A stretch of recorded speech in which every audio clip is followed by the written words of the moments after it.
Tiga abang saya itu seniman. Dia bentuk band, banyak anggotanya, rutin nyanyi di RRI. Dan ketika mereka nyanyi, saya ikut tuh. Bukan ikut ke dalam, kan ada kaca kita bisa lihat ya, dari dalam bisa lihat ini. Bisa lihat. Merantau ke Jakarta. Karena Tuhan yang campur tangan. Abang-abang saya yang lain itu tidak. Ya, tidak dapat kesempatan. Kami miskin tuh, udah miskin itu ya, pegawai negeri. Sejak kelas 3 SD saya sudah di Jakarta, ikut abang tertua dibiayai dan berjuang sampai dengan sekolah ya, dan mengalami juga yang namanya kuliah begitu. Nah, kemudian saya merasakan bahwa hidup saya yang sejak ada di Jakarta itu sampai pada titik ini, di dalam perjalanan hidup saya saat ini, saya merenungkan banyak hal yang kita boleh bagikan.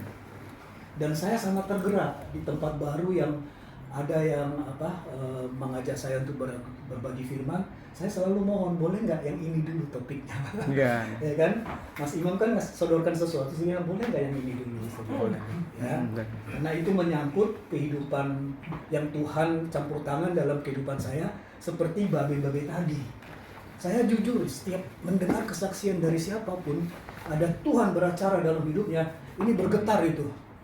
Dari warna lain dia begitu. Nah, saya dikasih warna lain. Bagaimana Tuhan membentuk kita kan? Bagaimana Tuhan menegur kita kan? Jadi siapapun kalau diberi kesempatan untuk bersaksi, oh itu kesempatan. Belum dulu itu. Mengapa dulu? Gak ada yang kekal. Iya.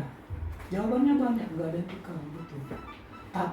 Tapi topik ini membawa kita kepada satu perenungan yang sangat dalam.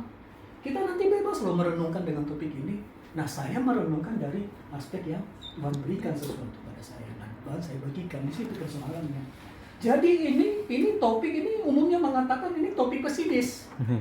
Kok kayaknya nggak ada harapan, kok kayaknya mengeluh, kok kayaknya protes ke Tuhan. Ya kan? Ngapain begitu kan? Apalagi kalau ini orang Kristen istilahnya yang memang sudah terima Yesus sebagai Tuhan dan Juru Selamat. Kok ngomongnya begini? Tuhan, kenapa hidup saya seperti ini? Emangnya tidak ada lagi harapan? Emangnya ada lagi pemulihan kan begitu kan? Nah, disinilah letak keletihan hidup seseorang, siapapun dia, termasuk pendeta, termasuk hamba-hamba Tuhan. Ada titik dia tuh lelah. Kita bisa menjadi persembahan bagi Tuhan. Artinya apa? Dimanapun kita berada, dimanapun kita bekerja, ya kita bisa persembahkan itu untuk Tuhan. Nah, ketika kita tahu bos kita siapa, bos kita tuh di atas. Ini kan sederhana ya. Contohnya ya, di kantor itu kan ada ya karyawan-karyawan yang istimewa. Kalau bos nggak ada kan dia nelayan-nelayan begitu kan ya. Tapi kalau yang memahami ini, dia tidak akan. Bosnya nggak datang seminggu pun, dia tahu ada bos yang matanya bisa melihat orang jahat, orang baik di bumi ini.